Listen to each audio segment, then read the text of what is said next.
Thank you, ladies and gentlemen. I've asked if the lights could be lifted for this session, and David Glover agreed. And the reason, thank you very much, is I like to see the whites of your eyes. And I like to see you as my class. I hope you've all made the connection that music is an incredibly important part of what has been happening today. We started with the didgeridoo, an improvisation on this extraordinary instrument. We then saw a film that had been put together showing how TEDx was set up, and music actually made that film work. Without music, that film would have been a very different film. We then saw the rabbit that had music, a tragic end for the rabbit, but nonetheless music. And then we have had Synergy, whose piece, their percussion piece, was an improvised piece. I spoke to Brie afterwards and I said, that's clearly improvised. And she said, yes, we work on a particular pattern. We take that pattern and every time we perform that piece, we do it differently. And then we had a string quartet, which included amplified sounds with improvisation, structures on which other structures had been imposed. This is the creative process.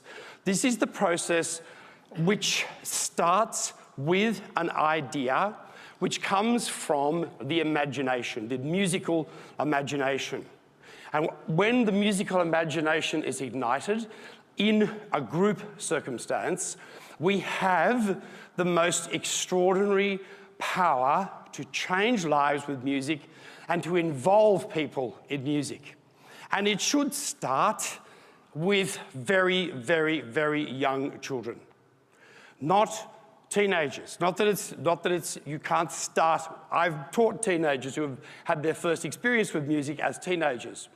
But my view is that all of that improvisation, all of that creativity you saw on the stage today is the right of every child, no matter where and no matter what the circumstance.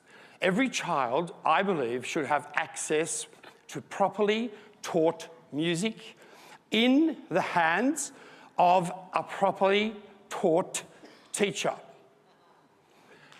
And it can start in the simplest way. Music is an oral art. And when I talk about music, I define it as sound organized in some way, passing through time. With children, we begin with imitation, the most powerful way of teaching. And if you don't mind becoming 3-year-olds, just for a minute, I promise you, a minute, I'll make my point. I'm going to clap a pattern. I want you to clap it back.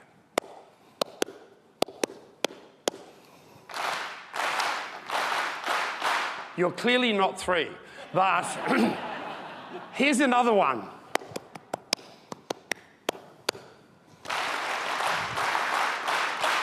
What you'll notice is you accelerate, you get louder, and you don't actually do the pattern properly.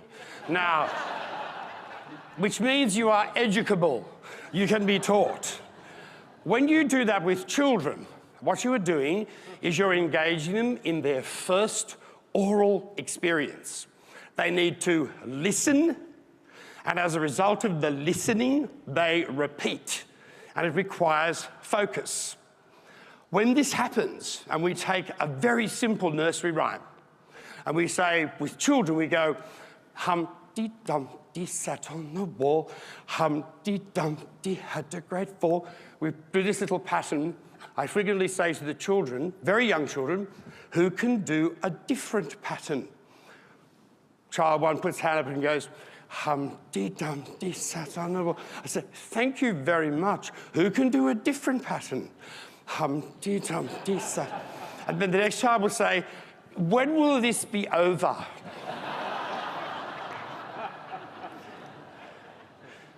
All teaching is an act of faith. And with children, the idea that repetition and putting them in the circumstance of offering ideas is vital. Music is important for the following reasons. It is abstract. It doesn't mean anything outside itself. But when we play a sound, you can interpret that sound as you wish. I'm going to go to the TEDx Steinway. And it is a Steinway. David Glover sampled his Steinway, and I'm going to play some sounds. Those sounds are abstract. They mean nothing other than themselves.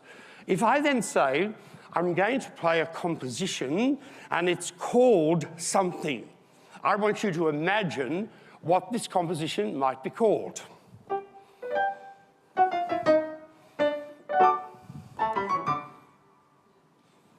Does anyone have an idea of what that composition might be called? Probably highly forgettable. But in each person, that sort of music, any music, will evoke a different response. Music does not describe, music does not narrate, music does not tell stories. Music evokes, music suggests, music implies, and music opens up the mind of a child in an extraordinary way. And I want to give you some ideas on that, back to the Steinway. These three pieces deal with night.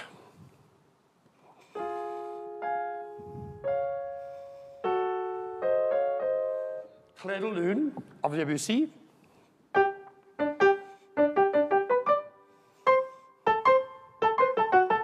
A little night music of Mozart.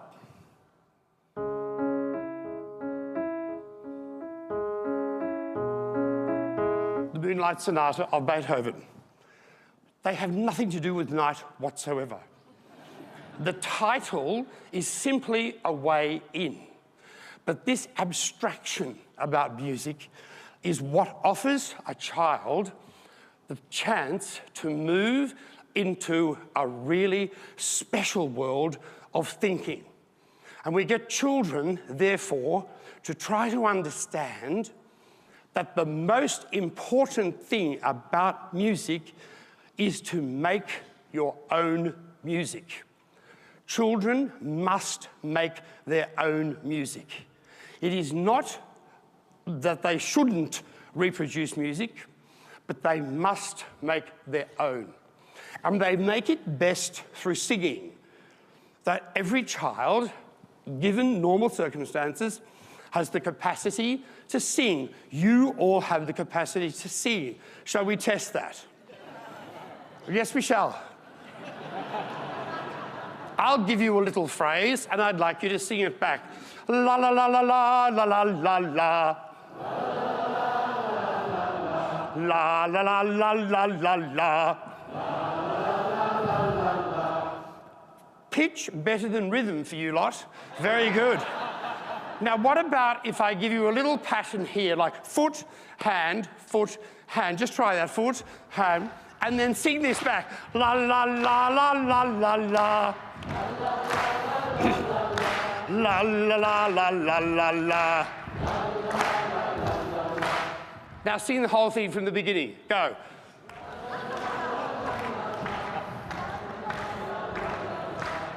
Exactly. When in doubt, improvise. All right?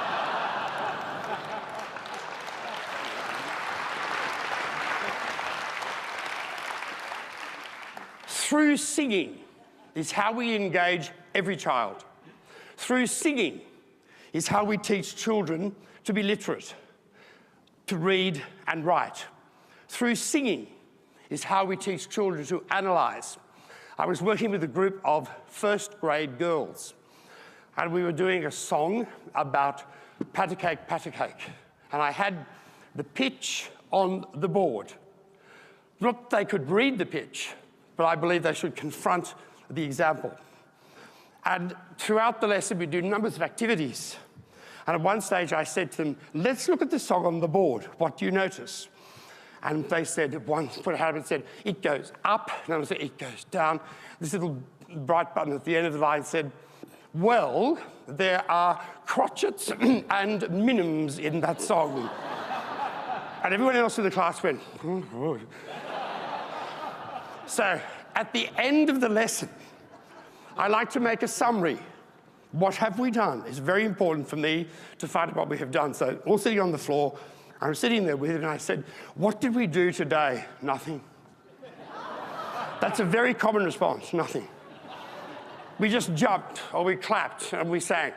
And they went through, I finally got out what they did, and this one put a hand up and said, well, we learnt about crotchets and minims, but I had to teach it.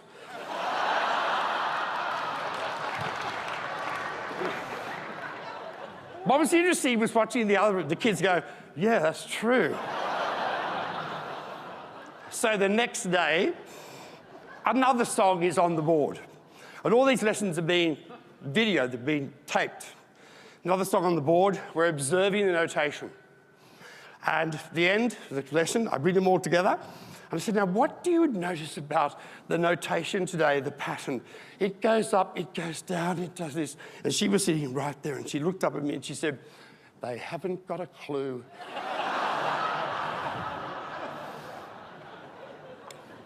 Which was tolerated by the rest of the class, that concept. They probably agreed. With music, you open up the mind of a child in a very special way. Different from drama, different from dance, different from visual arts. There was a movement which said all the arts work the same way. When we went through the touchy-feely 60s. That is simply not true.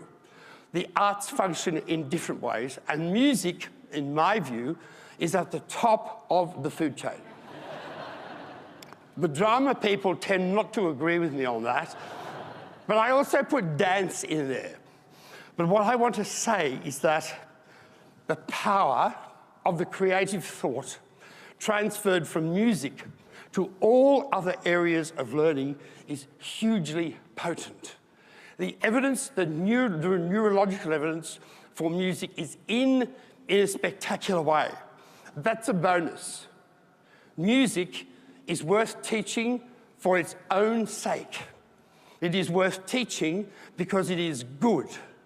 It is worth teaching because it is unique. It is worth teaching because it empowers children spectacularly.